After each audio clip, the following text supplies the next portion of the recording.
ಬಿಸಿಲ ಧಗೆಗೆ ಹೊತ್ತಿ ಉರಿದ ಮೀಸಲು ಅರಣ್ಯ ಪ್ರದೇಶ 15 ಎಕರೆಗೂ ಅಧಿಕ ಮೀಸಲು ಅರಣ್ಯ ಬೆಂಕಿಗಾಹುತಿಯಾಗಿದೆ.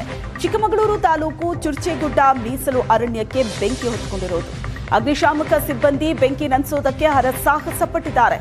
ನೀರು ಹಾಯಿಸಿ ಮರದ ಟೊಂಗೆಗಳಿಂದ ಬೆಂಕಿ ನಂದಿಸೋದಕ್ಕೆ ಯತ್ನ ನಡೆಯಿತು. ತಡರಾತ್ರಿ ತನಕ ಪರದಾಡಿ ಬೆಂಕಿಯನ್ನ ಹತೋಟಿಗೆ ತರುವಲ್ಲಿ ಯಶಸ್ವಿಯಾಗಿದ್ದಾರೆ. 15 ಎಕರೆಗೂ ಅಧಿಕ ಮೀಸಲು ಅರಣ್ಯ ಬೆಂಕಿಗಾಹುತಿಯಾಗಿರುವಂತಹ ದೃಶ್ಯ ಇದು. ಅಗ್ನಿಶಾಮಕ ಸಿಬ್ಬಂದಿ ಬೆಂಕಿ ನಂದಿಸೋದಕ್ಕೆ ಹರಸಾಹಸ ಪಟ್ಟಿದ್ದಾರೆ. ನೀರು ಹಾಯಿಸಿ ಮರದ ಟೊಂಗೆಗಳಿಂದ ಬೆಂಕಿ ನಂದಿಸ್ತಾ ಇದ್ದಾರೆ. ದೃಶ್ಯದಲ್ಲಿ ನೋಡ್ತಾ ಇದ್ದಾರೆ. ಮೀಸಲು ಅರಣ್ಯ ಪ್ರದೇಶ ಇದು. ಬೆಂಕಿ ಹೊತ್ಕೊಂಡು ಆ ಬೆಂಕಿ ಹರಡ್ತಾ ಹೋಗಿದೆ. ಬಿಡಿ ಬಿಡಿ ಬೇಗ, ಇನ್ನೂ ಕಡೆ ಅಲ್ಲಿಗೆ ಹೋಗೋಣ.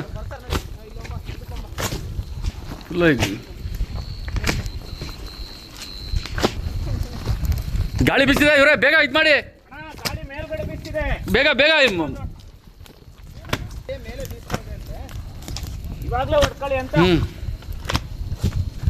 ಮತ್ತಿಲ್ಲ, ಕೆಳಗಡೆ ಬಂದ್ಬಿಡುತ್ತೆ, ಅದಕ್ಕೆ ಮತ್ತೆ